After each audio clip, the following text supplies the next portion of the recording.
Welcome back to the Boneyard podcast, everybody. This is your host, Jared Sheff, along with my good friend, Artemis Brower. We're coming to you this week with episode 233. 233. Artemis. You. How are we doing, my brother? We're good. We are good. We're living. We're maintaining. We're surviving. We're almost halfway through the week. Tomorrow's my Friday. Tomorrow's my Friday. Tomorrow's my Thursday. So I am off on Friday. But I don't have Thursday and Friday off. So yeah, I got Thursday and Friday off. On Thursday, I'm getting some things done around the house, but I'm taking a me day. I'm taking a Jared day. That doesn't happen often. Getting a haircut and a beard trim. Lord knows I need it. Even though the beard, Artie, I can remember the early days of the podcast 5 years ago when the beard did not look as good as it does now. It's come together quite well. It's come together quite well. It used to be really patchy over here. Yeah, it was like both of us have had to deal with patchy beards over the years. We're finally coming into our own nice beards. So for those of you that can't grow a beard and are struggling with it, here's the tip: just let it go. Just let it go. Yep. Just do not give up on it. Do not give up on it. Wild beast for a while. It'll come in, and then when it does come in, don't shave it, just trim it from then on out. I haven't been clean shaven, Artie. I haven't shaved my face in probably 3 years. Same. Yeah. The last time I actually shaved this completely off has been at least 3 years. And I mean, look at that. Look at that. There's no patchiness. Yeah. There's no patchiness. That gentleman, that is a tool of the trade. It's gonna look bad for a little while, but it does. You just gotta let it go. That if I could tell my younger self anything, it would be to give up on trying to shave it.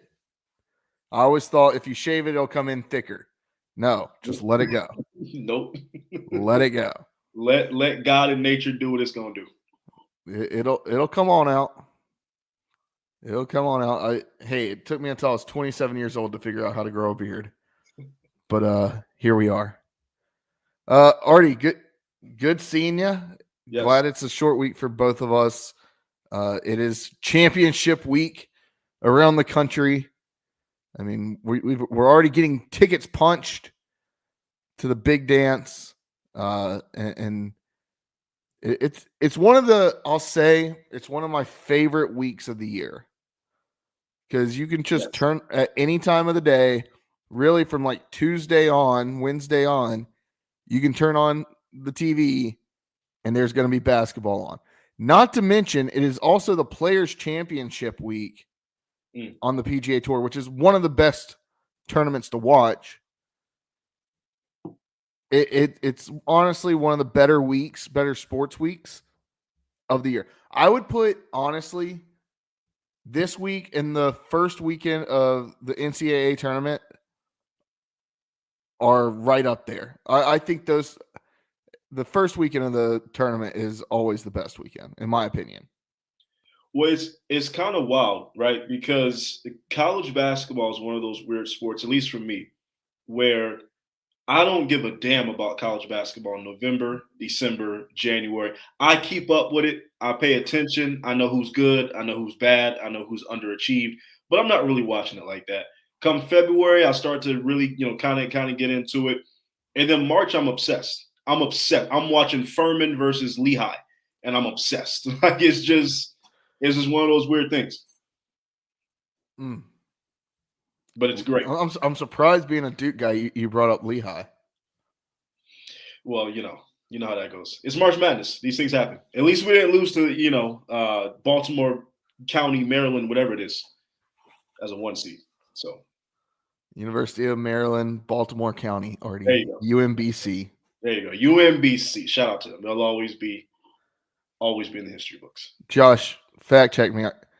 I was telling somebody the other day, I feel like if I had a strength, it would be to name random college mascots. Is it UMBC Bulldogs? No. What are they? I feel like there's some kind of dog. Retrievers. You were close. You were close. I knew I could. I was seeing a dog, just like Loyola Chicago, the Wolves. Loyola has a dog mascot. They're the Wolves, I believe.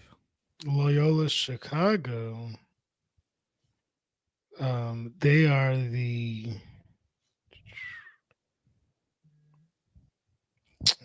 They don't even claim themselves. Who are you? The Ramblers. The Ramblers. But their mascot's a wolf, right? Or am I just making that up? I'm trying to find it. I can vividly see their logo. It is a wolf. Okay. There you go. You know, as someone from Chicago too, I don't even know where Loyola is at. I'm not gonna be honest. I'm gonna be honest with you. I know where University of Chicago is. I know where Chicago State is. I know where DePaul is. I don't know where. I couldn't find Loyola on the map. I don't know where they are. All right. Here's a quiz for y'all. What is the Delta State University mascot? Is it the Devils? No. Well, did they change? I think they've changed now. Delta State? Yeah. It used to be the Fighting Okra. I think they still are the Fighting Okra. Are they? Okay. Yes, from what I can see, yes. I was thinking that Delta State University might have gone away completely and then become, what is it? Mississippi Valley State University. Those are two totally different things, Jared. Hey, when you just start because they're green and in Mississippi doesn't mean they're the same. Hey, those schools sometimes change names like I change shirts. I've worn 3 shirts today. Just a waste. Hey, I hang it back up and we ride with it again later on in the week. We're not wasting water over here. We have a question. What's your Mount Rushmore of March Madness upsets? Who? Obviously UMBC over Virginia. Yeah. I would say Florida Gulf Coast when they played. Who did they play?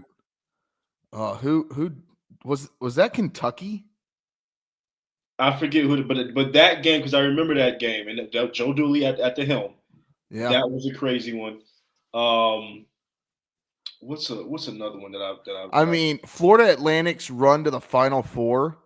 Florida Atlantic and San Diego State's run to the Final Four in the same year. I mean, that whole year was just kind of wild. That was absurd. Yeah, that was absolutely absurd.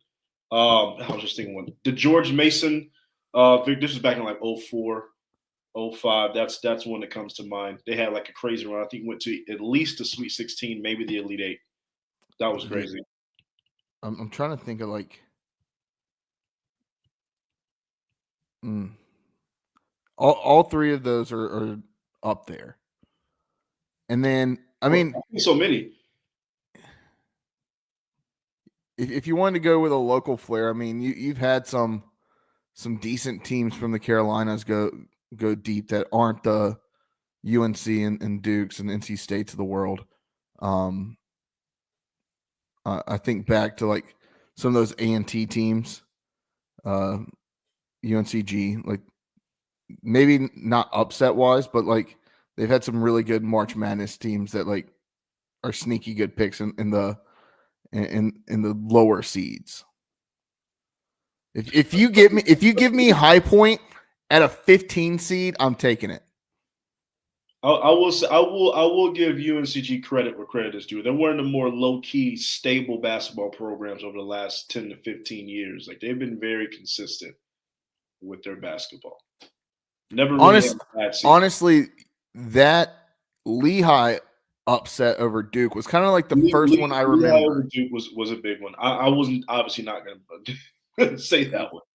But like I remember I really remember that one, like being kind of the first one I remember from like really watching March Madness, because I remember sitting in my grandmother's house watching it, and all my family are Duke fans, and I remember watching it with them, and I didn't care at all, but everybody was pretty upset.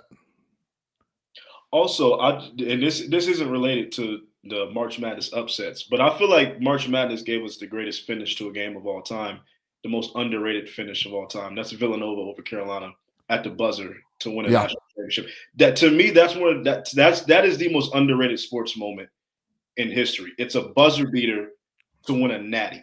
Like that's just got to be top 3 in any sports moment all time. Go ahead, Josh. I'm just gonna give my quick Mount Rushmore. My number 1 ever is the low key consistency of Fairleigh Dickinson. That's a good one. If you look back at their history, you'll see. We'll go 2005 as the modern era. Number 16 seed loses to Illinois. All right, cool. 2016, Florida Gulf Coast. They play for the play-in game. Florida Gulf Coast gets in. They go on a little run, right? But then 2019, they beat Prairie View A&M to get into the tournament as a 16 versus 16. Lose to Gonzaga. What year was that? That was 2019 when they lost to Gonzaga. I'm pretty sure ECU beat Prairie View A&M that year. I feel like we played them one of those years. One of them, yeah. And then in 23 is when they finally made their little run, beat Texas Southern on the 16 seed play-in game, and then beat Purdue at number 1 and lost to Florida Atlantic. So, like, if you look at that run, I mean, yeah, they haven't made a lot of hay, but that was to get in at 16 seed, 23. Okay, for some reason I thought you said 2019, and I was like, was that FAU run 6 years ago? No, that was 23. I was like, is daylight savings time really messing me up that badly? That just happened, Jared. That were only 2 years. I thought so, but I was like, I believe Josh. When Josh comes with anything, I'm like, okay, he's right. So when I heard 2019, I was like, whoa, time warp. Okay, go on, Josh. But all I'm going to say is get them in the tournament as like a 14 seed one year, a 15 seed, when they don't have to play at number 1. I'm taking them all the way. I'm taking them all the way. They've only ever been a 16 seed or the lowest seed possible. So if they could ever get 15 seed, I'm taking it every single time. I love it. I love it. And the beauty of March Madness is that it is a one-off. I know it can be a little unfair sometimes because in any given Sunday type of mentality, anyone can win. But that's the beauty of it for the fan. How is it unfair? I mean, I think it is the most fair way to finish anything. I should say this. If you had a series, obviously the better team is going to win that series, right? Yeah. Like a UMBC versus Virginia. Virginia is going to win 6 out of 7 games. Like that's just what it's going to be. But that one-off scenario where anything can happen, and if you come with your best basketball, you can beat the best team in the country. So it makes it beautiful. Same could be said about baseball. I mean, that's what makes college athletics great, right? Like you figure it out one day, and that may be the only day you ever play. You may have ever player on your team may have the best days of their life, and then you go on a run, and it just takes one to go on a run, right? Yeah. You win that first game. Is real, and momentum is a real thing in the month of March. Yep. All right, Artie. Josh, go ahead. What did you have? I was just gonna say Delaware almost did it. Delaware almost did it just today, but came up short against UNCW as a 12 seed, the lowest seed in the conference tournament to ever possibly go to NCAA tournament, but they did not. Any conference tournament. Yes, the lowest seed ever to basically be that close. I mean, conferences just got the 12, 16 teams. So Yeah. before, if you were the 12 seed, you weren't making it all the way through. But Right. yeah, so I mean, the Delaware could have been the Cinderella, but UNCW stopped it. Just takes a run. Just takes a run. All right, Artie, let's get into it. Number 33, do you have one? I do have a 33. Look, my 33 is chalk. I don't care. It's just going to be a chalk number this week. I am a Chicago Bulls fan. I'm a Chicago stan. I'm going with none other than Scottie Pippen. I gotta go with Scottie. That's my 33 for the week. He is the greatest Robin to a Batman that we've ever seen in the history of sports. 6-time champion, 7-time All-Star, 3-time first-team NBA, 2-time second-team NBA, 2-time third-team NBA, 8-time all-defensive first team, and 2-time all-defensive second team. His stats alone speak of a 1, but obviously he was a 2. He's the greatest Robin in history. I got to go with Scottie Pippen. Nice. That's a good one. I'm gonna go a little bit off the map here. My player also was drafted by a team in Chicago, the Chicago Blackhawks. Believe he played there for the first half of his career. I mean, I guess really only about 3 years of like a 9-year career, 7-year career. He played with Chicago, then gets traded. I believe he got traded. I don't know if it was a free agency signing, honestly. Signed with the Carolina Hurricanes. And I made a declaration, Artie, right before we hopped on here. I am done being pessimistic about the Carolina Hurricanes. The Hurricanes are a wagon. The Hurricanes are an absolute wagon. You got that little prima donna, Mika Don't let Rantanen, Jared lie to you. He's still a pessimist. off the team. The Canes are going. I'm not gonna say they're gonna win the cup. They're going deep this year. They look good. They look real good right now. But this guy wore number 33 like the last couple years of his career. Wore it as part of his time in Carolina. Then wore it in Calgary. Born in Kiev, Russia, USSR. I guess that is that now what would be part of the Ukraine, or is that Kiev, Russia? I'm not even sure. My geography's terrible. Anton Babchuk, one of my favorite hockey players growing up, defenseman. The Russian. I mean, didn't have a great career. Played 289 games over 7 seasons. But I remember Anton Babchuk, and when I was looking, when I was stand up just to be like, didn't have a great career. I mean, as a defenseman, 36 goals, 71 points, like not terrible, but yeah, I mean, he didn't put up a 1,000-game career and all these stats that like Scottie Pippen did, right? Like he's nowhere near being a Hall of Famer. But he's a guy that I remember from my childhood watching play for the Carolina Hurricanes. Anton Babchuk. And when I saw 33, instantly I thought Anton Babchuk. I'm going to check something real quick because there's another 33 that I thought might have been, but I'm not sure if he wore 33 with the Canes. Let's see. Give it a second. If so, I'll name him. If not, we'll pass on. He did not wear 33. He wore 36. So I'll put that in the back pocket for 3 weeks from now. Guy had an even worse career.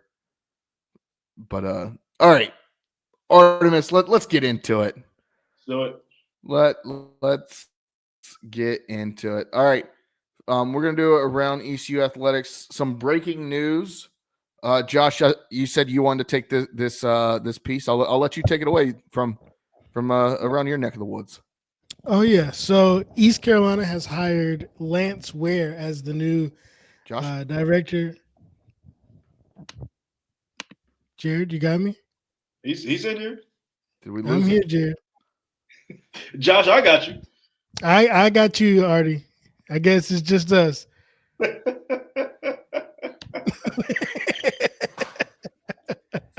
can't hear. Lance Ware. He has been leaked or named as the new director of player personnel and recruiting for East Carolina University. Former tight ends coach from Appalachian State.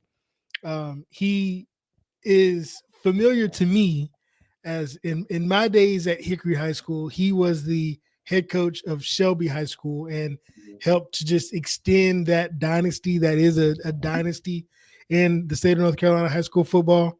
Shelby's like that. Yeah. I mean, this is a great move. This is probably in my type of recruiting, my type of landscape of how I look at college football. This is the kind of hire you make. He has been an App State lifer, though. He went to App State. He's only coached at App State. He was actually on the same team with Sean Elliott, Scott Satterfield, and I guess Ron Clark, Jason Clark, whoever got fired from App State last year, was on that same team. So he's connected very well in the coaching sphere. So I'm sure that this is going to be a pretty good hire, pretty good way to move us forward into this new realm, and hopefully we can start snagging some of these kids that we've been losing at App State. I was about to say, what do you think his immediate impact will be? Do you think he's going to help us retain this North Carolina talent? Because obviously, I mean, there's a lot of talent here in the state that we want to be able to retain and get. So, like, what would you think his immediate impact would be to the program? I think in this first year, we're going to see an emphasis on keeping the talent home. With UNC going national the way that they've been going national, with App State's probably going to start looking a little more South Carolina-ish, with Duke being so they're going to probably go national. NC State's going more national. Yeah. Right. Everybody else is going more national. This is our time to get in there, get that North Carolina talent, especially at those high-level Charlotte schools, the high-level Raleigh schools. Like, let's keep the best talent that we can here, but let's get them at East Carolina University instead of everywhere else. I will say that there's a player from my high school, Hickory, who just got his first offer at App State today. And so I hope that ECU is the second D1 offer that he gets, and hopefully we can actually win this one. Hopefully. Jared, do you have me now? I got you. I don't know. It's the second time my internet's like cut out in the middle of something important. You know what it is, brother? It's because you're in the dungeon in your house. That's what it is. You're in the damn basement. That's why. I've got a router right next to I'm plugged into the router. Yeah, but you basically in the dirt. You on the side of a hill. That's ain't nothing going through. My router is right here. Hey, look, you the only one with internet issues sometimes. I'm just saying. I love you, brother. Nah, it's my wife trying. It's my wife trying to watch some documentary on Netflix. No, don't blame us, Savannah. No, don't do that. No, and listen to an audiobook and watch. Savannah ain't got nothing to do with this. No, it's all her fault. We're taking donations to upgrade Jared's internet service. Subscribe. Make sure you subscribe. Make sure you subscribe. We're working on Jared's internet connection. Whatever. And then top it all off, I thought I had a bottle opener down here. I went to go get a beer, and I don't have a bottle opener, so we're just sitting here. You got your teeth? I paid too much for these teeth, or my parents paid too much for these teeth to mess them up on that. That's right. All right. But 5 state championships in 6 years. Think about that, guys. Think about that kind of success and what he's probably going to look to bring. Is that Shelby? Was that what they've done? That's what he did in his 6 years. He won 5 state championships. Mighty, man. Yeah. Yeah. I've seen from the outside looking in. I know they are a power. and he got there my freshman year, and I don't think we scheduled him the whole time he was there. I think we stayed clear. But yeah, smart move. Look, I like the dipping into the upper echelon of the high school ranks here in the state. I like that. especially after what we've seen with recent hires coming in, leaving. Even though I think the strength and conditioning coach I think there's a little bit more to that story than him just leaving. We won't have to get into all of it, but overall, I do like the approach to, hey, we're going to bring in a guy that knows the state, knows high school football around here, that can hopefully bring in some decent recruits from around the state. And Josh, I mean, I agree with you. I think, especially with UNC is kind of taking the NFL. I mean, they're taking the NFL approach with it, right? Like we're just going to go out and buy the best players and bring them in the transfer portal, which we've seen doesn't always work out.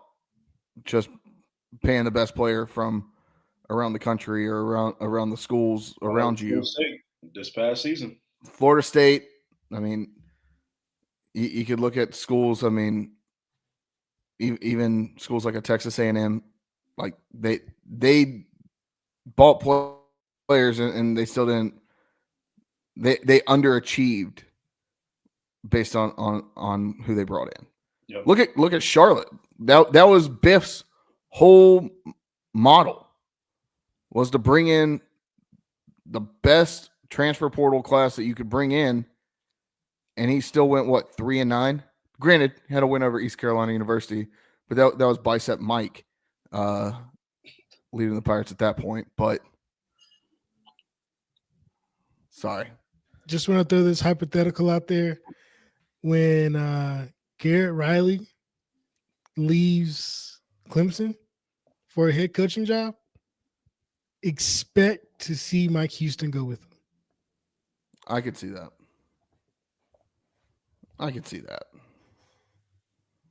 You think as a DC? As the DC.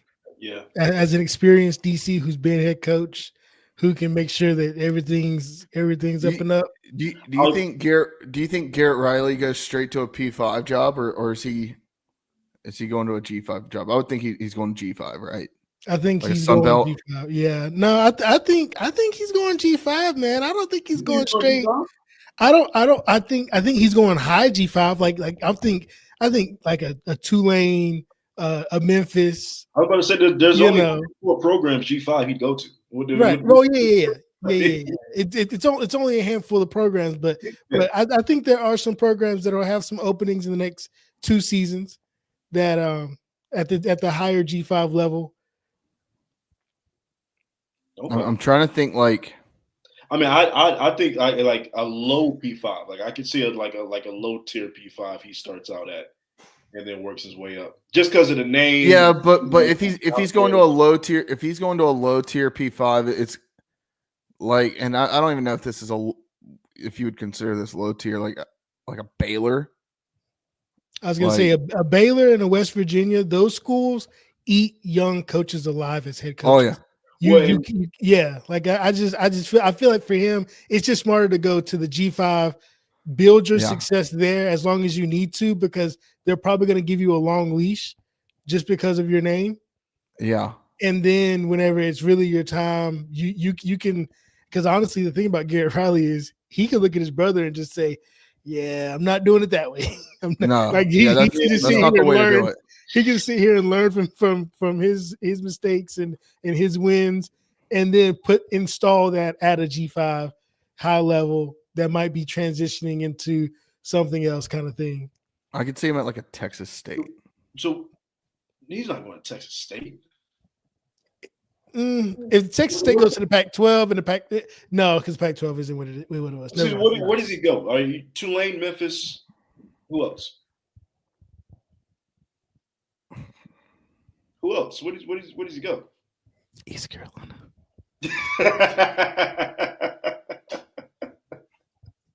If they didn't go Blake Harrell, I think that's the direction they were going. Oh, I'd be pissed off if they didn't pursue. If they legit were not, like, they for sure had talks. I was gonna say if Blake went terrible right? And we ended this season awful. If ECU did not at least pursue that hard, I would be pissed off. I need to go back and look at some of the notes at some of the guys we were looking at, because there are some off the wall ones. But I mean, I don't, because I don't see, could you see possibly like a Fresno State in a couple years, like that California thing? Like, I could see Fresno or San Diego State. I could see even a UNLV if the program has the right, Okay. you know. yeah, but UNLV just hired Dan Mullen, so I think they're good. Yeah, but I think Dan Mullen has mobility as well. Yeah, I think if Dan Mullen gets another job in 2 years, look out. If he builds UNLV to like a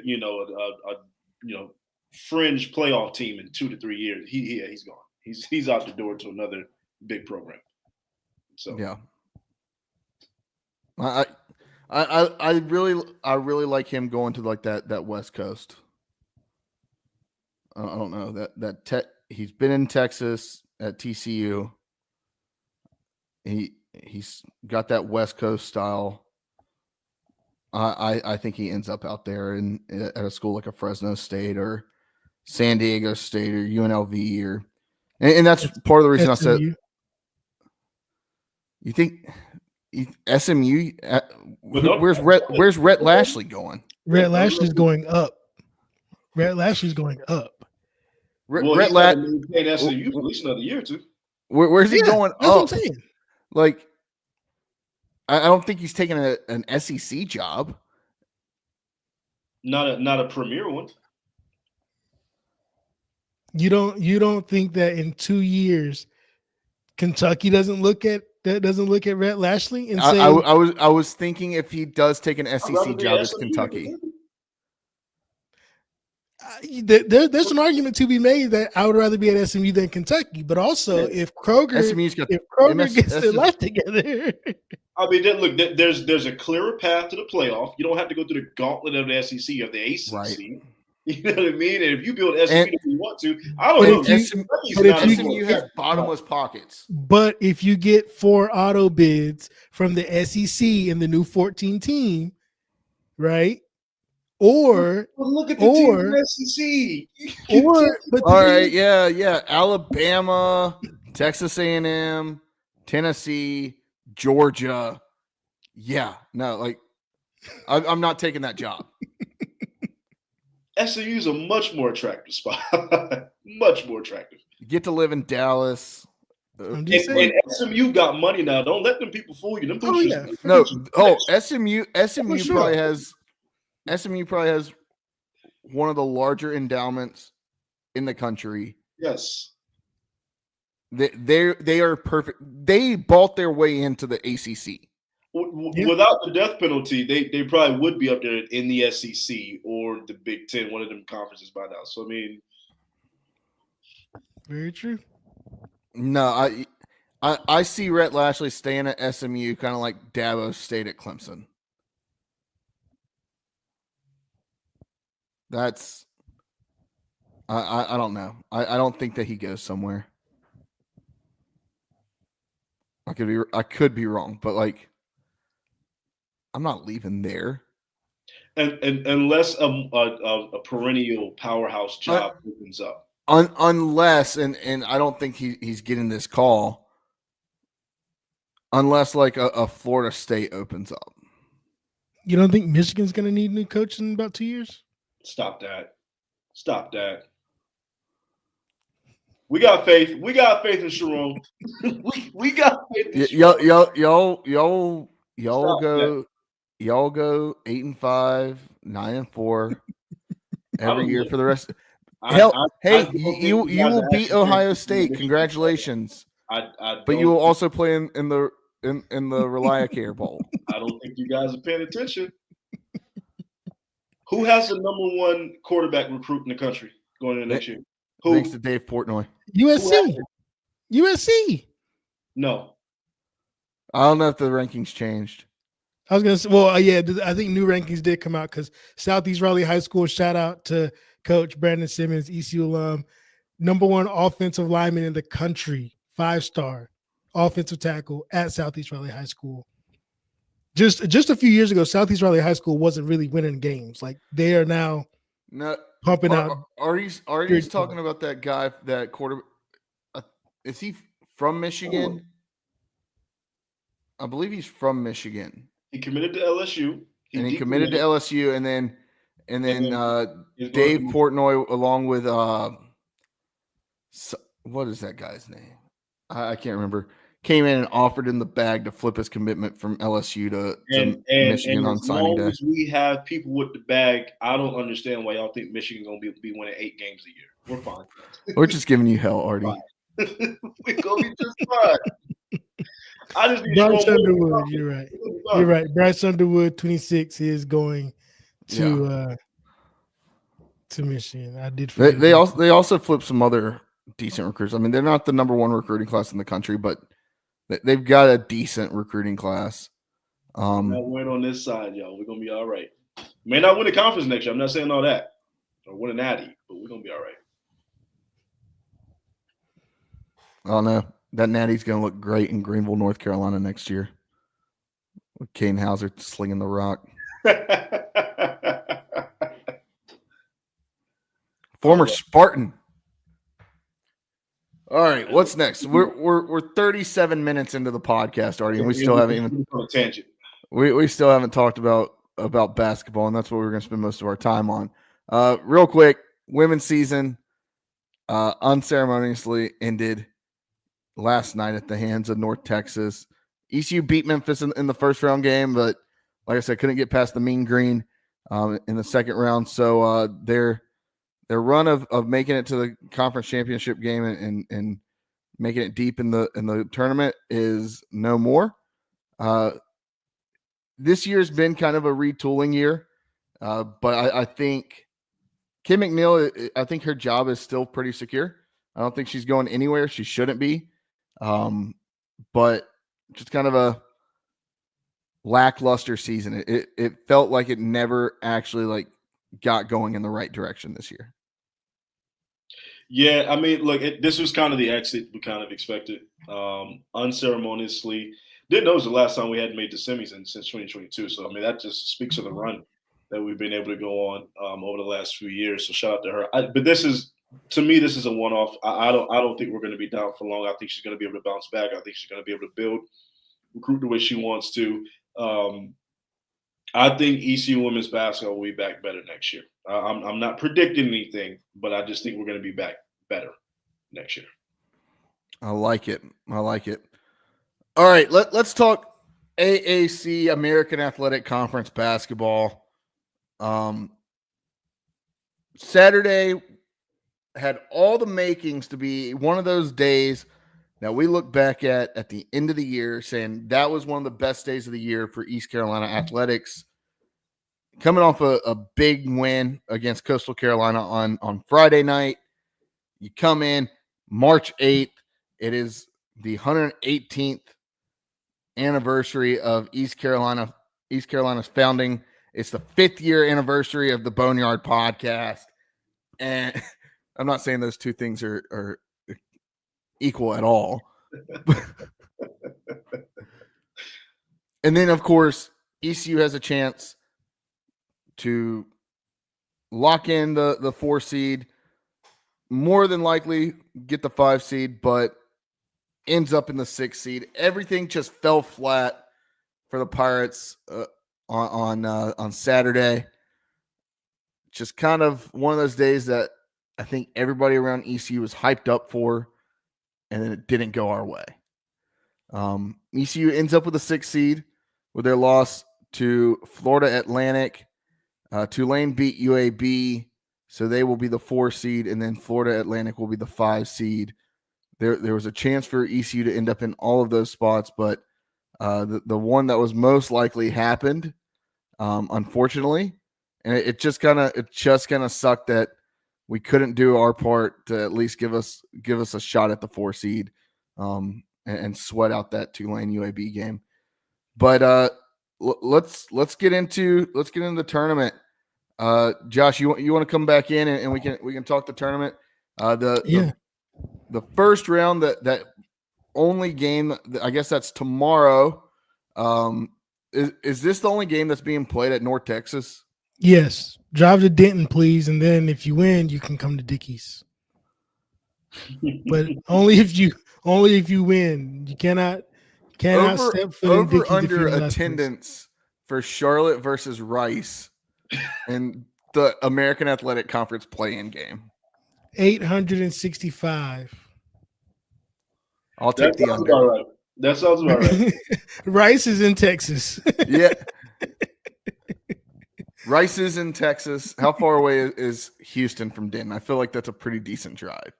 I don't know. And Rice isn't a big school either, so it's not like they have a ton of fans traveling. And we all know that Charlotte fans only show up when East Carolina's playing. That's very true. Well, you're gonna have family there, right? You're gonna have friends of family. You're gonna have people that they invite. You're gonna have the guy walking around selling popcorn. There's gonna be a lot of empty seats, though. That's for sure. That is for sure. It's just a bad look. But no, Charlotte will play Rice tomorrow at North Texas for an opportunity to play Florida Atlantic, who is the 5 seed. Let's go through the seeds real quick, and then we'll give our predictions on the tournament. So Memphis, top 25 team, they're the 1 seed. The 2 seed is the North Texas Mean Green. 3 seed is UAB. 4 seed, as we mentioned, is Tulane. The 5 seed is Florida Atlantic. The 6 seed is none other than your East Carolina University Pirates. 7 seed, the Temple Owls. 8 seed, these numbers are really small. 8 seed, Wichita State. 9 seed, South Florida. 10 seed, Tulsa. And then the 11 seed playing East Carolina will be the University of Texas, San Antonio. And the 2 teams that won't even get to play in Dickey's or have to play a play-in game to get into the tournament, Rice and Charlotte are the 12 and 13 seeds respectively. All right. Who wins that Charlotte Rice game? Rice. Yeah. that's Rice. Charlotte is bad. Real bad. They could have saved a lot of gas, a lot of carbon emissions by just telling Charlotte to stay home. Just don't even just like your budget will thank you for saving this money. They should make them drive home. Think about what you did. It's awful. No, I think we all agree. Rice is going to get in there. Should we just go through it like? Yeah, we'll just go through. Yeah. All right. The 9 seed versus the 8 seed Wichita. 9 seed South Florida against the 8 seed Wichita State at the top of the bracket for a chance to play Memphis. Wichita State's, yes, they're the 8 seed. They've had a sneaky good year. They have a win over, I believe, I know they have a win over Memphis, and I believe they have a win over either North Texas or UAB. So they've got some wins over the top 3 teams in the conference. Meanwhile, yes, they are the 8 seed. I really like them in this game. That's right. Not so fast, my friend. I'm going South Florida. I don't know why. I just 9-8, about the same. Angels on the hard court. It's a movie. I'm going with South Florida. Yeah, I'm gonna have to go with. I'm gonna have to go with South Florida on this one as well. South Florida's gonna get this one. All right, Jared. I don't think that they've forgiven you yet for your statements earlier this year. Yeah. Did that last one just go over y'all's head? It was over mine. It was over mine. You know, Angels in the outfield, Angels on the hard court. I wasn't putting two and two together. You're an asshole, Jared. I mean, look, that's not even a shot. That's not even a shot. It really isn't. And and I did just reference what you said earlier this year as well, but I did not put that together as what you were saying there. Yeah. But, all right. Well, number 12 seed Rice, number 5 seed FAU. I've got a FAU winning this one. Actually, I'm going to say Rice. Rice is women's team. Yes, I think Rice pulls this one off the same way that their women's team has pulled off similar feats so far. I'm taking Florida Atlantic. Yeah, if they shoot the way they did on Sunday, they'll be unstoppable. They're you want to talk about Angels on the hard court? It seemed like everything that they could have shot it from the bathroom on the 3rd floor and it would have gone in. Yeah, look, I know the team that went to the Final Four is no longer on this team anymore. But I think they come out with some pride. I think FAU wins this game. I don't think they're going out in this round. All right. 10 seed Tulsa, 7 seed Temple. The Battle of the T's. I know nothing about these two basketball programs. I know Temple has given ECU fits. Yeah, I want no part of Temple in this tournament. Although, I have a feeling about Tulsa. I know they're considering firing their coach. I know that's what our friends at the Golden Hurricane are saying. I haven't listened to their episode. I know that was what the conversation was this week. So go listen to it and let me know what they say. I'm going to take Temple, but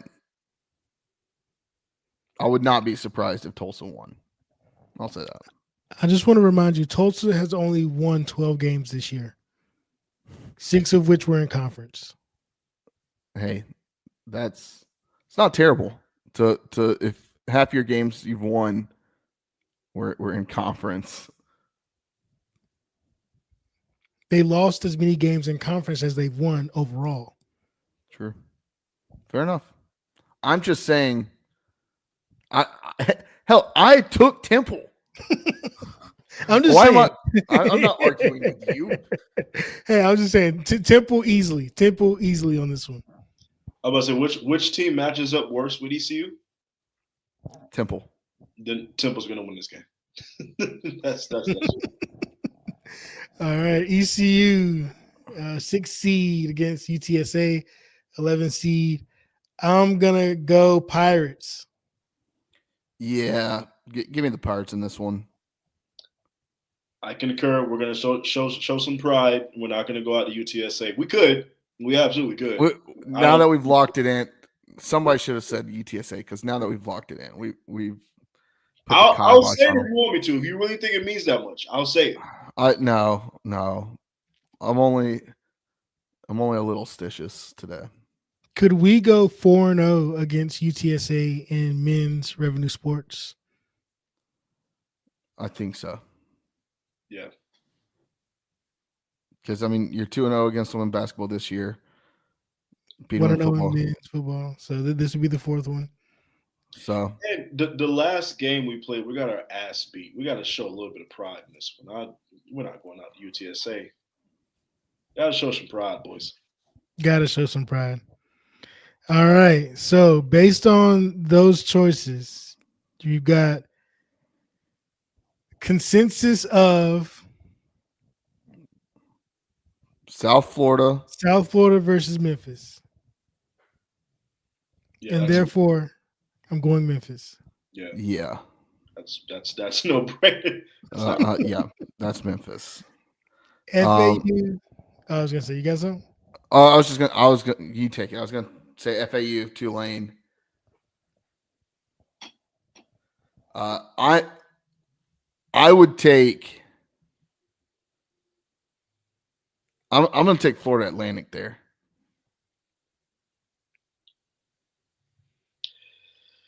This is a toss-up. This is It really is. Is a toss-up. I think FAU is going to give Tulane a serious game, but I think Tulane shows up. I think they show up. I'm gonna take Tulane. I'm taking FAU because I think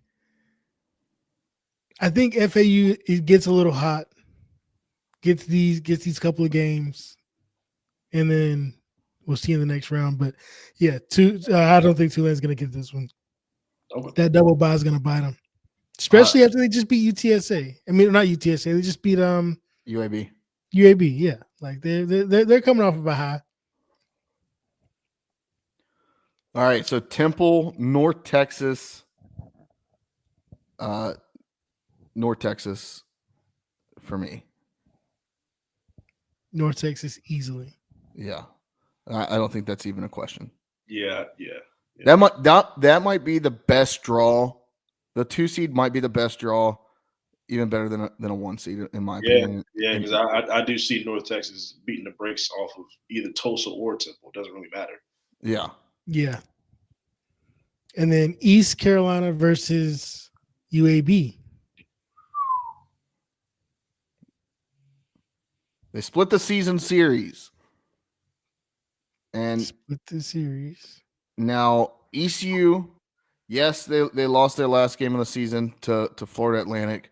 Look, like I said, Florida Atlantic shot out of their minds early on in that game and really just kind of put it to the Pirates in the first half. We didn't split the series though. With UAB? No, we only played them once. We beat them. Was it only one game? Yeah. So I mean, ECU beat them in the first game or in the only game. So I thought that was one of the teams we'd played twice. But screw it, give me East Carolina. I do not have faith that ECU can play clutch basketball. I just don't. I think this is going to happen eventually, and why not this year, Artie? I think it's going to be an extremely competitive 30 minutes. And then in the last 10 minutes, we're going to find a way to do East Carolina things. And we're going to No, it'll be an extremely competitive first 20 minutes. ECU will go into the half leading like 37-31. And then I'll say 30. They'll go into the half leading like 35, like 28, some like that, some low scoring game. And then out of nowhere, out of the half, UAB will go. This is how it's going to go. UAB will come out of the half, go on like a 16-0 run, and then in the last 5 minutes, ECU will make it a close game and lose by 6. Either way, it shakes. That's how it goes for ECU. But I like our chances against UAB. This game is going to require ECU to play clutch basketball, and I don't think they have that in them, so they lose. Artie, I just want to say not so fast on the clutch part because ECU is 3-1 in overtime games this season. This ain't going to overtime. But that's clutch. That's clutch. But that is the definition of clutch. If you get 4 shots in overtime, 3 of which in conference, and you at least go 2-1 in your conference overtime games, and the only loss that you have in overtime in conference is on the road. Granted, it was Tulsa, so we were screwed to begin with anyways. I think that ECU, if the game is close enough, wins it. Like I said, if the game is close enough. I love you guys' optimism. I love it. If we are close enough. Big if there. Big if. I agree. I like that. I think if it's a closer game for the full 40 minutes, I think ECU wins. Now, I think if there's going to be a blowout, ECU gets blown out. Yes, for sure. That's how it goes.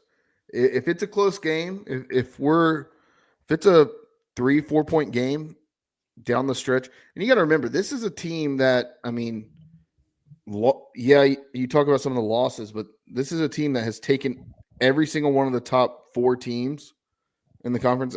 Maybe not North Texas. I think they beat us by about 10. But they've either beaten them or kept it really close. I mean, you lost to Memphis by what, 4, 5? 4. So, yeah. So this team can play down the stretch and take shots. It's can they put it together in on this stage? I think they can. I mean, you got 2 first team all conference players on that are leading the way with CJ Walker and RJ Felton. I really like ECU's chances to do something in this game. Now, I'm not saying that they're going to make it to the championship game playing North Texas, but I do like their chances at least making a run to the semis. Speaking of, we've got Memphis versus where we're going, Tulane or FAU on this. I thought we went Florida Atlantic. I mean, my bad, Florida Atlantic. Okay, Florida Atlantic. Memphis, Florida Atlantic. I've got Memphis. It's hard to pick against them, even though at times they look suspect throughout the year. Like all year, they've looked. There's been times where I'm like, is this team really a top 25 team? I mean, I think in the last rankings they're number 16, but yeah, I guess it makes too much sense to say Memphis. So I'll take Memphis. Yeah, no, I think Penny's got this team sneakily ready for a low key run in the tournament. They're not going to get much resistance in this conference tournament, in my opinion. They're going all the way to the championship. They may get a little bit of resistance in the championship from a North Texas or what have you, but say it, Artie. From who? Who's what have you? North Texas or who? Well, it better be ECU if it's not North Texas. That's what I want you to say it because it's going to happen. I don't think ECU is going to be there. Speak it into existence, Artemis. One of us has to be a realist. Artie, I am done being a pessimist. I have left those days behind me. Optimism, pessimism, realism. I am an optimist to my core.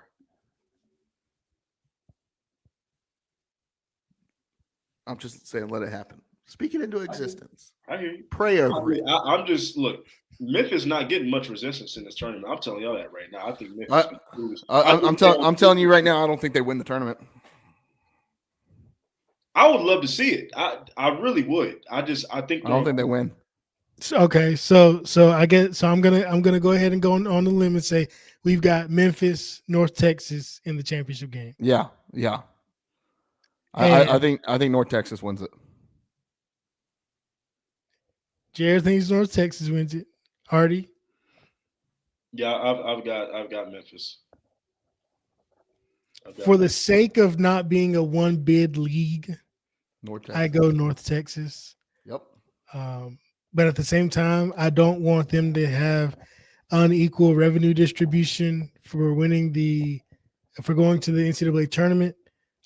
Therefore, Memphis all the way. Be our shining star. Look, I would love to see North Texas pull off the upset and win the conference. I really would. But if Memphis plays their best basketball, it's really not that close. If we're being honest, it's not that close. I don't know. Memphis has some bad losses has a bad loss in conference. They've looked sus. They looked sus against ECU earlier this year. Because they've been waiting for this moment in the season. And now that they're at this moment in the season, they about to go. That's just how I feel. I could be wrong. Can I just say I think it was a farce that Penny won Coach of the Year this year. Like, don't get me wrong, you have the best team in the conference. The job, and I'm not saying that he should have won it, but the job that Coach Hunter at Tulane and Mike Schwartz have done this year to put their teams in positions. For Mike Schwartz to have the best year in East Carolina basketball in conference in what, 40, 50 years? Having a decent basketball season in terms of ECU standards and actually being coach of the year are two different things. No, you see it all the time. Usually the different things. usually Artie and Artie, getting bounced out in the first or second round of the conference champion or conference tournament does not get you coach of the year, Jared. We have low standards. This is a very low standard. Oh my gosh, Artie, read a damn book. It's a very low standard program. Listen to me. A lot of times this award goes to, and maybe not so much in college athletics or in the American, it usually goes to the coach that outperforms anybody's expectations. Now, granted, I believe ECU is picked to finish 8th or 7th or 8th. 13 as a total. Jared, you telling me that's I said I gave two options. I think Penny's team underperformed this year, given that this is a down year for the American Conference. And I like Schwartz, and I'm happy with how we finished. But coach of the year, come on, we got to stop that. That man shouldn't be up for coach of the year. Most improved coach of the year. Most improved. Okay, I'll take that, but that's not an award. Like, we don't just give it to the team that win. Comeback coach of the year, I'll give you that. Just coach of the year. No. The fact that you had more than half of the fan base calling for him to be fired a month ago. I don't know. All right. So who do we end up taking? Are we taking North Texas or are we taking Memphis? I'm taking North Texas. I'm taking North Texas. Artie's taking Memphis. So North Texas it is. That's fair. Watch neither of those. What do y'all owe me when I'm right? What? You heard me the first time. Artie, on it, it's more than likely that you will be right that Memphis wins. You pick the chalk answer. It's not hard to win when you do that. That's like picking the higher seed in every single game in your March Madness bracket and saying, "Oh, I had a 85% hit rate on mine." Yeah, none of us do that.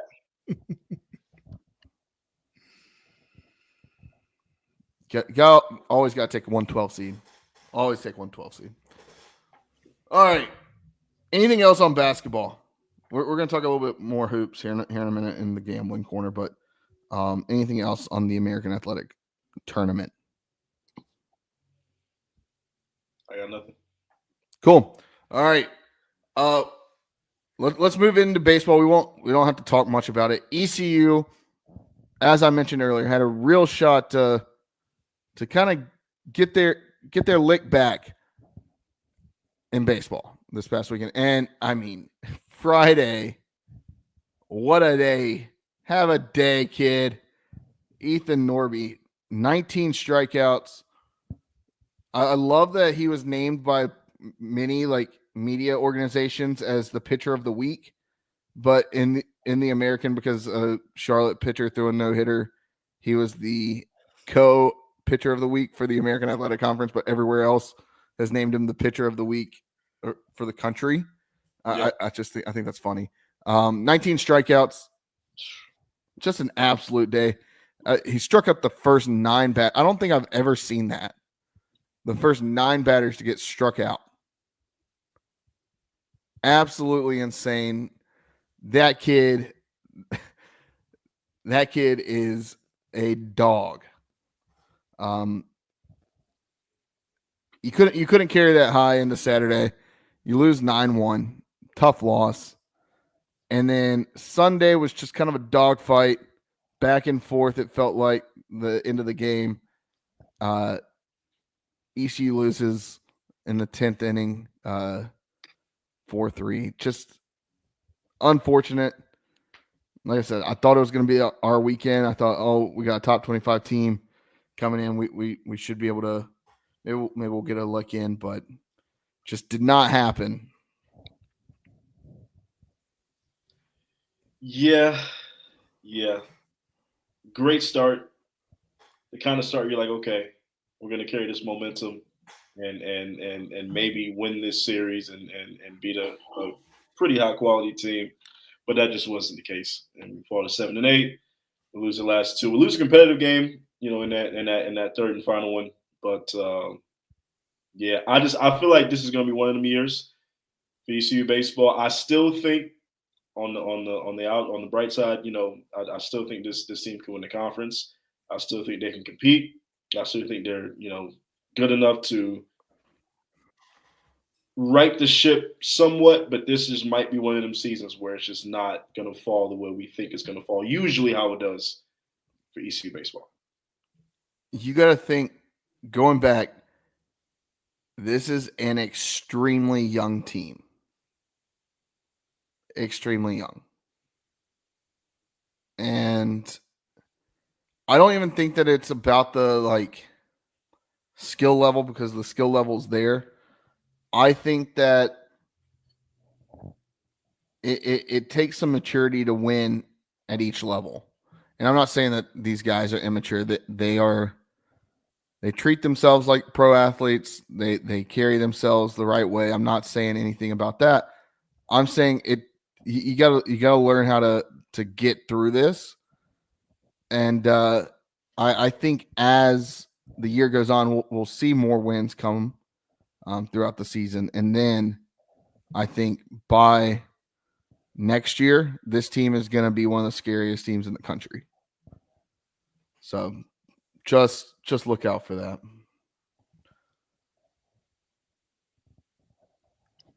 Josh, anything you want to add?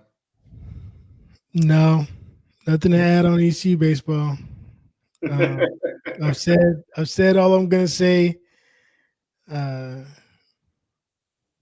We'll get there when we get there. We'll get there when we get there. I do have a hypothetical question for you all, though, because of the situation that we're in. I've been holding on to this for a while. This is not a new idea to me. This is not. So somebody said this earlier before the season started. Is the era of college baseball Cinderellas over? Think of the Coastal Carolina run. Those more mid-major teams actually winning it all.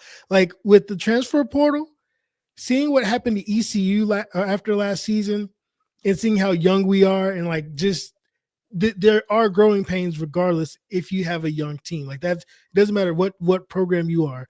But is now the season and the era where a team like ECU cannot truly sustain that high level, high caliber team just because of the portal?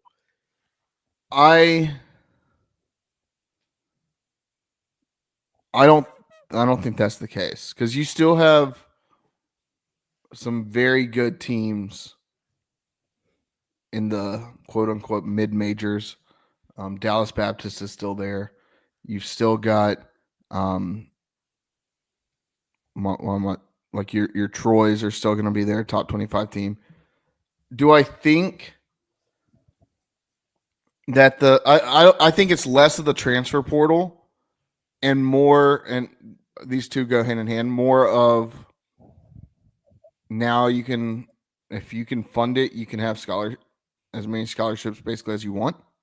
In baseball, it used to be the 11.7. So now there's more money for the athletes, and if that school can afford it to give out those scholarships to all their ball players, then yeah, they're going to get more talent. But with that being said, I think you're still going to see some of these schools really continue to perform well. I don't think it's as big of an issue in baseball as it is in a football, where you've got guys that they leave the power, or they leave the group of five, and they're like, oh yeah, I'm going straight to Georgia. I'm going to go play at Alabama or whatever because I had one good year at UConn, right? Like I don't think it's going to be like that. I do think that you're going to see more movement and you're going to see some teams be successful with the portal, but I think you're still going to have some of those programs that build culture and can build a winner. And finding the guys that want to be in that culture is going to be important. Look, the thing about Zach Root, I don't think it was all about the money. Yes, it played a huge part of it. I don't think that was all about the money. And I don't think having Zach Root on this team changes much of it because a lot of our problem throughout the first part of the year has been lack of discipline at the plate. And having an ace on the mound doesn't really change that. And if you look at his numbers, like, yeah, he's pitched good at Arkansas. His underlying numbers like ERA and whatnot aren't even the greatest. So that's my take on it, Josh. Yeah, the only thing I would add to that is I feel like maybe even college baseball more so than other college sports, maybe with the exception of college football, is that if you've got the right guy in charge, you've got the right coach in charge, just setting the tone, setting the culture, I think that goes a long way as well, right? Like a Cliff Godwin at ECU. If we had somebody else, that I think that you're right. That's more the case. We're kind of not that program that we were previously. But I do think if you got the right guy in charge and he stays, then you're gonna be okay. All right. Well, beat VCU tonight.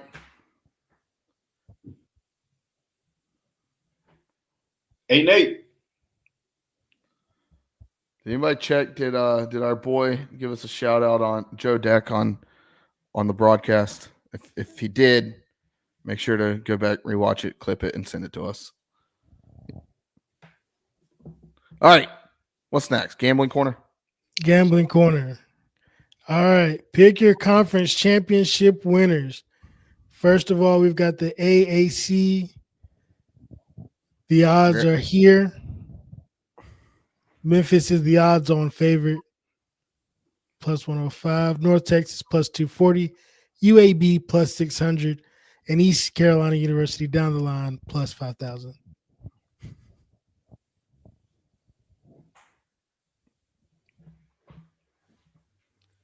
I don't know. That North Texas plus 240 still looks really good to me. At plus 240, I'm definitely taking it. Yeah.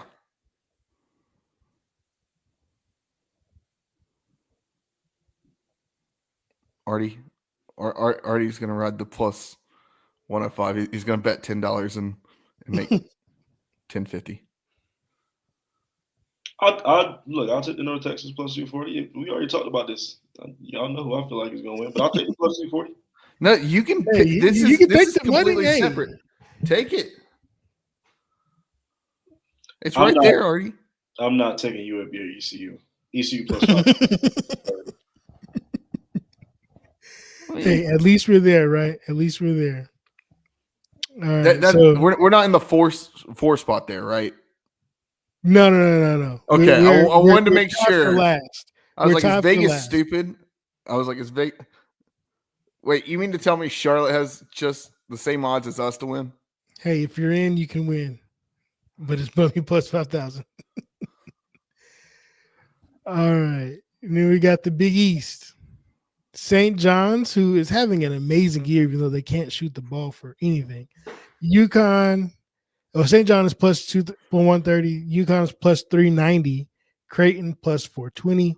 And Marquette coming in fourth place at plus 600. As much as I want to take UConn, I've got to go with St. John. Yeah, I think they're just too good. No, are we doing who we would think is going to win the conference and who we put money on? Is that what we're doing here, or are we just picking winners? I'm picking to win money. not to win the most money, but just to win the money. Right. So I'm going St. John's. St. John's. Yeah. If I was low key like a real betting man though, I'm low key looking at Marquette. I'm not gonna lie to you. Marquette sneaky. Oh. Marquette sneaky. If I was low key trying to win big. I can see it. Then we got the Big Ten coming in with Michigan State plus 250, Maryland plus 370, Wisconsin plus 650, and Purdue coming in fourth place plus 700. It's a little weird to see Michigan State as the favorite, I guess, to win the conference at plus 250. Watching them play against Michigan this weekend, I'm taking Michigan State over anybody, man. That was a disgusting performance on senior day. That was not Michigan's cool. Not a bad basketball team either. So. No, they're not a bad team. Yeah. So I've got to take Michigan State just after seeing that. I do know that Maryland has someone who could easily be a top 3 NBA pick. If he was from Europe and wasn't playing in the NCAA, I'm sure he would be considered a lottery pick right now, but I don't remember his name. I just remember that he's a baller. And but yeah, I do think Michigan State pulls off the conference tournament win. Yeah, Michigan State's on a tear, and oh, by the way, they've got a Hall of Famer at head coach. So yeah, Michigan State. Yeah, I think Michigan State is the best team in the Big Ten, so I'm going to take them. I heard a crazy stat, and I'm checking it now. Has Penn State never won a conference championship in basketball? I don't believe so. Apparently, there's three schools in the Power 5 in basketball that have never won it. I was trying to figure out which those 3 schools were, but I know Penn State's one of them. Which is wild because, Penn State's one of those schools where they're not just good at football. Like, they're good at other sports. Plenty of other sports. Yeah. So it's crazy that their basketball team has always been awful. Well, also you got to think Penn State wasn't in the Big Ten until the 90s, so it's it's a little, it's a little different. I feel like they've even still had some decent years in basketball. Yeah, but maybe decent at Penn State's not really doing much. Yeah. Yeah. And then going to the SEC, our last conference for tonight, Auburn is the favorite at plus 145. Then you've got Florida sitting at plus 230. Alabama sitting at plus 600. And in the 4, Tennessee plus 650. This is a crapshoot. Florida. This is Florida. I feel like all of these teams beat each other too. Florida. I don't know. I really like Alabama there at plus 600. The best overall team at their best is Auburn. Yes. But hands down, yes. Florida is playing the best basketball as of right. Like Florida is scary good right now. They are scary good. Alabama, yes, and you can't sleep on Tennessee either. Tennessee's Tennessee. I think I'm with Josh. I think I'm gonna say Florida. I think I put money on Florida. Just because I think Auburn is going to make a run in the tournament. They're going to put it together. I think they need a disappointment in the SEC. They'll be like, okay, to hell with that. And then they'll go on a run in the tournament because they are the best team in the country when they're playing their best basketball.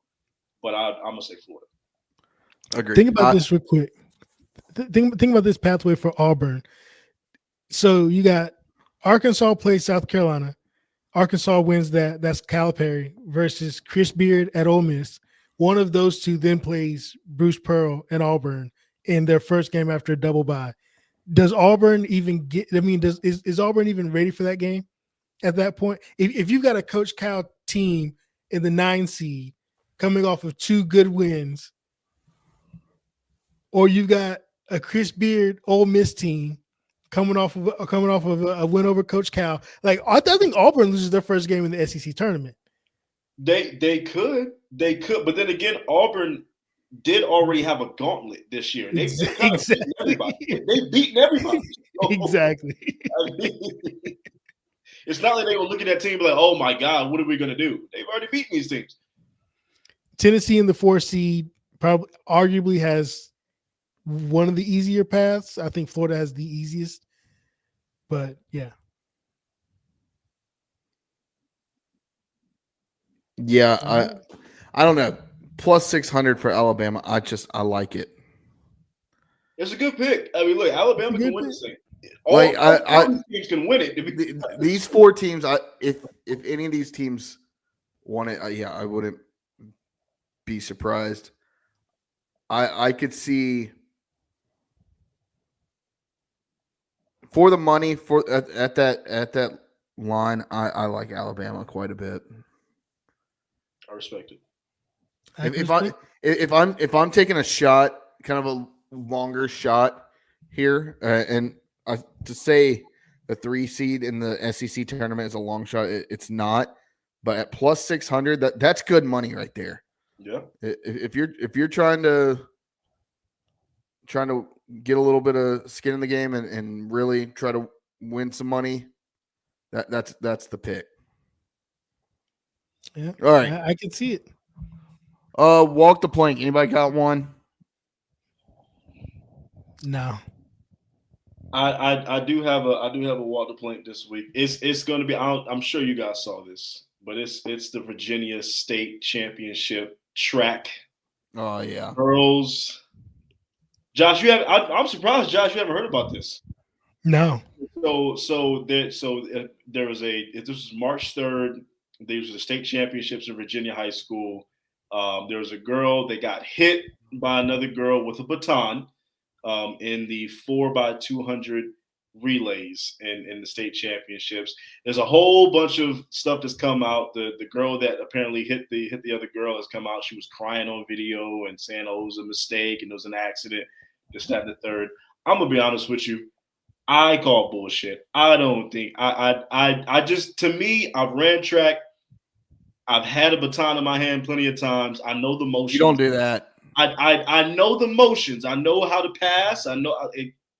And if you're in the state championship, that means you're one of the best on your team. So you know the motions of a baton. You know how to pass the baton. You know all that. That girl hit it. That was just a straight up swiper, no swiping. She hit her straight in the back of the head. Like she clubbed that girl down. She clubbed it. She clubbed it. And look, the video's sad, and she was crying, and oh my God. No, it wasn't sad. I did not feel bad for that girl one bit. She did no. The entire time, I'm with you, Jay, because the entire time I'm like, this is bullshit. This is bullshit. She hit that girl. She was losing. You're crying because it went viral, and you're trying to make people feel bad for you. You're trying to play the victim. She hit that girl. You hit a girl. No. Yeah. To anyone that has ever ran track, come on. You know the motions. You know what it is.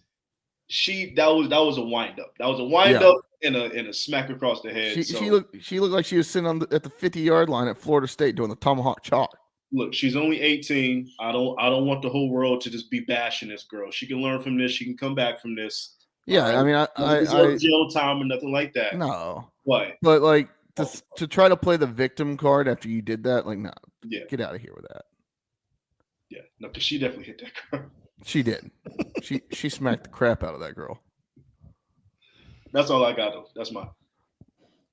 I got a couple ways I could go.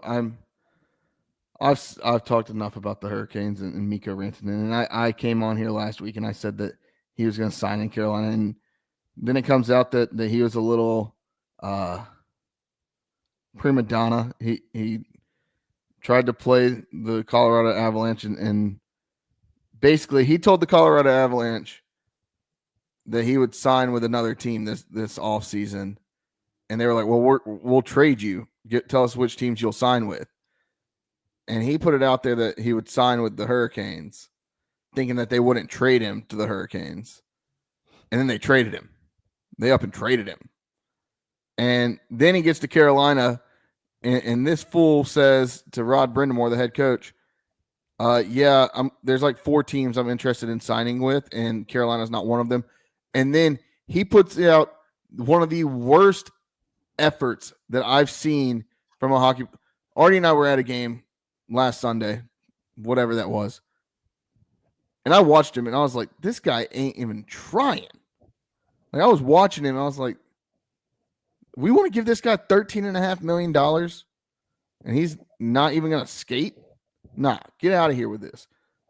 And turns out Friday was the trade deadline. He gets dealt right before the trade deadline from the Hurricanes. He played 13 games with the Hurricanes, scored 2 goals. After the fact, it comes out, all this stuff. He said he wouldn't sign with the Hurricanes. Look, he and his agent tried to play the Hurricanes. They tried to play the Avalanche. They got screwed, and now they've tried to control the narrative. It came out, you and your agent are lying pieces of crap. I'm sorry. You tried to play your hand, and then you ended up signing for the same amount that Colorado offered you and less than what the Carolina Hurricanes offered you. I'm sorry, but you can walk the damn plank, and you're going to be public enemy number 1 every time you come to Raleigh for the next 8 years and for the rest of your career. All right, Miko. I don't know. Just you're a little bitch. Sorry. Like, I've never – there's a couple players in the league where I'm like, yeah, I like to see them get hit hard. He's joined that list. I don't know. The way he tried to play it and his agent tried to play it, I don't know. Just not the right way to do it. All right.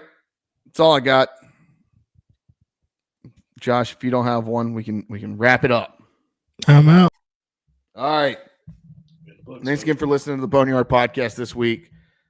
Make sure you subscribe wherever you listen to your podcast, Apple, Spotify, YouTube, whatever. Subscribe. Leave us a 5-star review. If you don't, Artemis, tell them what to do. Walk the damn plank. And then, follow us on social media at Boneyard Podcast. You can follow us there, follow along with all of our craziness. And then, we'll be back here next week.